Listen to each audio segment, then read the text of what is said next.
வணக்கம் நண்பர்களே, இன்னைக்கு நம்முடைய வீடியோவில் எதை பற்றி பார்க்க போகிறோன்னா, மகாலய அமாவாசை பார்த்தீங்கன்னா 2025ஆம் ஆண்டில் செப்டம்பர் 21ஆம் தேதி அமையக்கூடிய இந்த மகாலய அமாவாசை பார்த்தீங்கன்னா ஞாயிற்றுக்கிழமை தான் வருவது. ஏன்னா இந்த நாளில் பெரும்பாலானவங்க வீட்டில் தான் இருக்கக்கூடியவங்களாக இருப்பீங்க. இந்த நாளை நீங்கள் எப்படி முன்னோர்களுக்கு தர்ப்பணமும் திதியும் கொடுக்கணும்.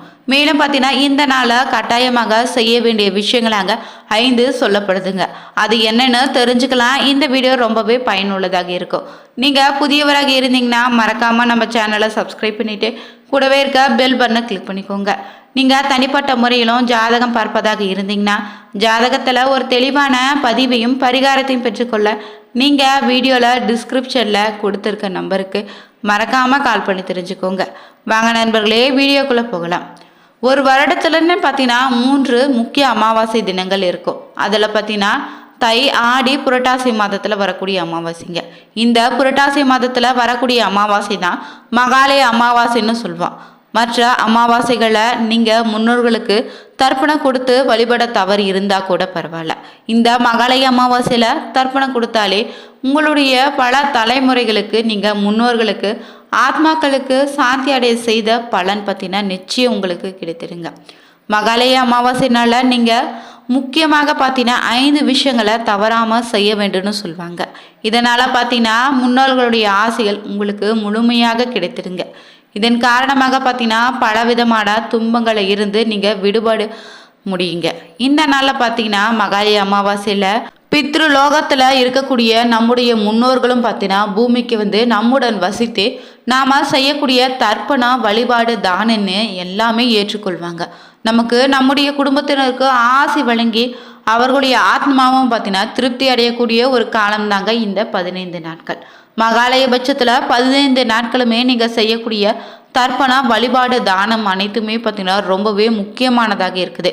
இந்த 15 நாட்களும் நீங்கள் முன்னோர்களுடைய ஆத்மாக்களை திருப்திப்படுத்துவதற்காக தான், அவர்களுடைய ஆசை பெறுவதற்காக என்ன செய்யவில்லை என்றாலும் கூட இந்த மகாலய பட்சத்தில் நிறைவாக வரக்கூடிய மகாலய அமாவாசையில் நீங்கள் செய்வது ரொம்பவே நல்லதுங்க.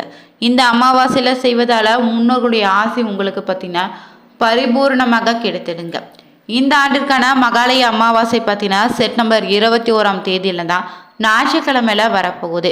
இந்த நாளில் பார்த்தீங்கன்னா அதிகாலையில் 1 மணி 3 நிமிடத்துக்கு அமாவாசை தேதி தொடங்கி 22ஆம் தேதியில் பார்த்தீங்கன்னா அதிகாலை 1 மணி 42 நிமிடம் வரை அமாவாசை தேதி அமைந்திருக்குதுங்க. மகாலய அமாவாசையில் நீங்கள் முன்னோர்களுக்காக செய்யக்கூடிய தர்ப்பணம், வழிபாடு, தானம் பார்த்தீங்கன்னா அவர்களுடைய ஆத்மாவிற்கு அமைதியை ஏற்படுத்தி தருங்க. யமலோக துன்பங்களை இருந்து அவங்க விடுதலை பெறுவாங்களாம். அதனால் பார்த்தீங்கன்னா அவருடைய ஆத்மா ரொம்பவே மகிழ்ச்சி அடைந்து நம்முடைய சந்ததியும் பார்த்தீங்கன்னா மனதார வாழ்த்துவாங்க. இதன் காரணமாக தாங்க நம்முடைய குடும்பத்தில் இருக்கக்கூடிய பித்ரு தோஷம், பித்ரு சாபன்னு, சுபகாரியங்கள் தடைன்னு பிரச்சனைகள் எல்லாமே இனி நீங்கிடுங்க. இதனால தான் முன்னோர்களுடைய ஆசையை பெறுவதற்காக மகாலய அமாவாசையில் நீங்கள் மறக்காமல் இந்த 5 விஷயங்களை செய்தாலே போதுங்க. மகாலய அமாவாசை தினத்தில் செய்யக்கூடிய விஷயத்தில் முதலாவதாக பார்த்தீங்கன்னா இந்த நாளை நீங்கள் அந்தணரை வைத்து முறையாக பார்த்தீங்கன்னா தர்ப்பணம், சீராத்தம் செய்ய முடியலனா கூட பரவாயில்ல. வீட்டிலே நீங்கள் எளிய முறையில் முன்னோர்களை நீங்கள் நினைத்து கொண்டு எள்ளும் தண்ணீரும் இறைத்து வழிபாடு செய்யணுங்க.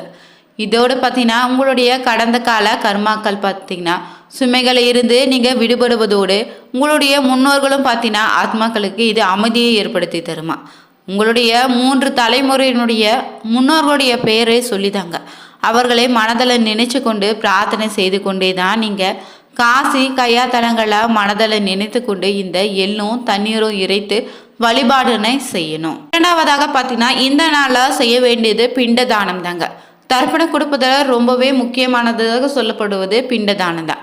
3 தலைமுறையுடைய முன்னோர்கள் இல்லைனா 21 தலைமுறையினுடைய முன்னோர்களுடைய நினைத்து அந்த எண்ணிக்கையில் நீங்கள் பார்த்தீங்கன்னா கருப்பு எள், நெய், தேன் ஆகியவற்றை சாதத்துடன் கலந்து நீங்கள் உருண்டையாக பிண்டம் பிடித்து வைத்து அதை முன்னோர்களுக்கு அர்ப்பணித்துட்டு தாங்க பிறகு அதை நீர்நிலைகளை எடுத்து சென்று கரைக்கணும்.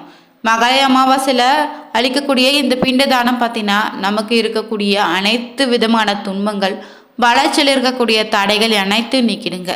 முறையாக நீங்கள் மந்திரங்களை சொல்லி பிண்டதானம் அளிப்பது கூடுதல் பலனை ஏற்படுத்தி தருங்க.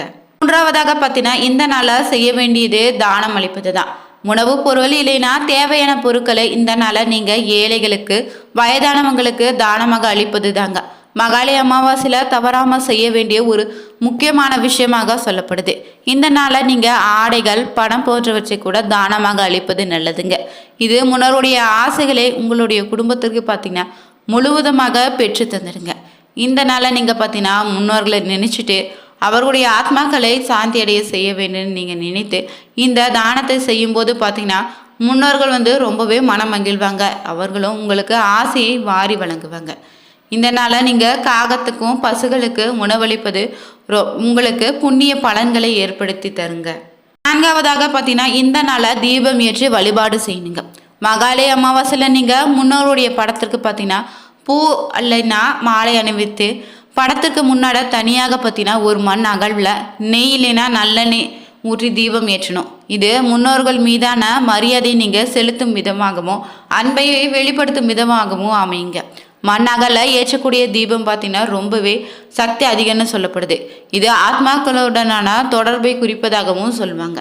நீங்கள் முன்னோர்களுடைய படத்திற்கு முன்னாடி அமைதியாக சிறிது நேரம் இந்த நாளில் உட்கார்ந்து மனதார அவர்களை நினைத்து நீங்கள் தெரியாமல் செய்த தவறுகளுக்காக மன்னிப்பு கேட்டுடுங்க. அவர்களுடைய ஆசைகளை அருளும் படி கேட்க வேண்டுங்க. மேலும் இந்த நாளை இறுதியாக செய்ய வேண்டிய 5வது விஷயம் என்னன்னா ரொம்பவே முக்கியங்க. மகாலய அமாவாசையில் பித்ருகளுக்கு உரிய மந்திரங்களை நீங்கள் சொல்லி தாங்க வழிபாடுகளை மேற்கொள்ளணும். அது தெரியாத பட்சத்தில் நீங்கள் பார்த்தீங்கன்னா ஓ நமோ பகவதே வாசுதேவாய என்ற மந்திரத்தை சொல்லி வழிபாடலாம்.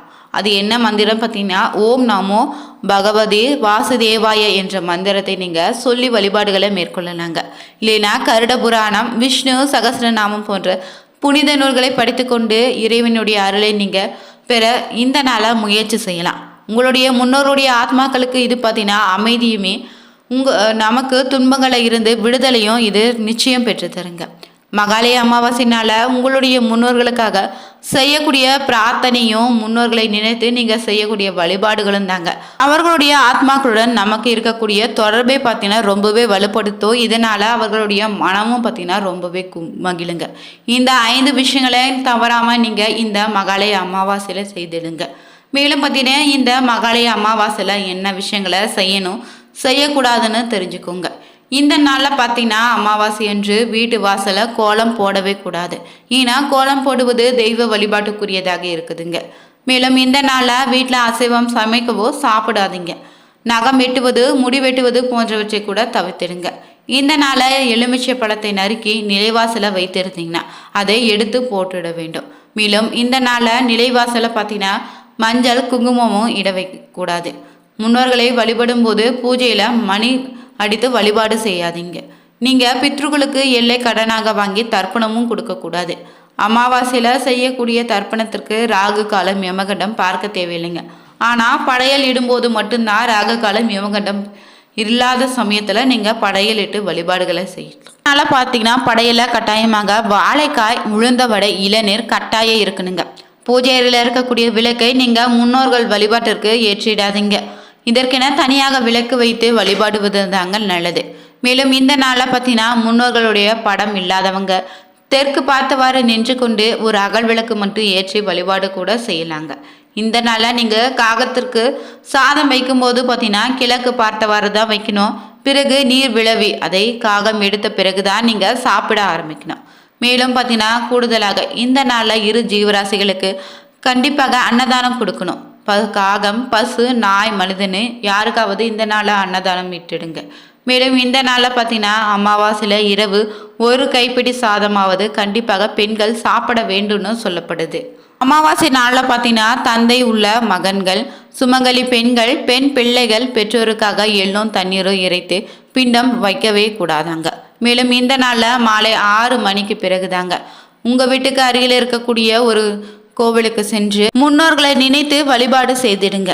மகாலய அமாவாசையில் பார்த்தீங்கன்னா முன்னோர்களுக்கு வழிபாடு முடித்த பிறகுதாங்க நீங்கள் குலதெய்வ கோவிலுக்கு சென்று வழிபாடு செய்தீங்கன்னா குலதெய்வத்தினுடைய அருள் பார்த்தீங்கன்னா உங்களுக்கு முழுமையாக கிடைத்திடுங்க.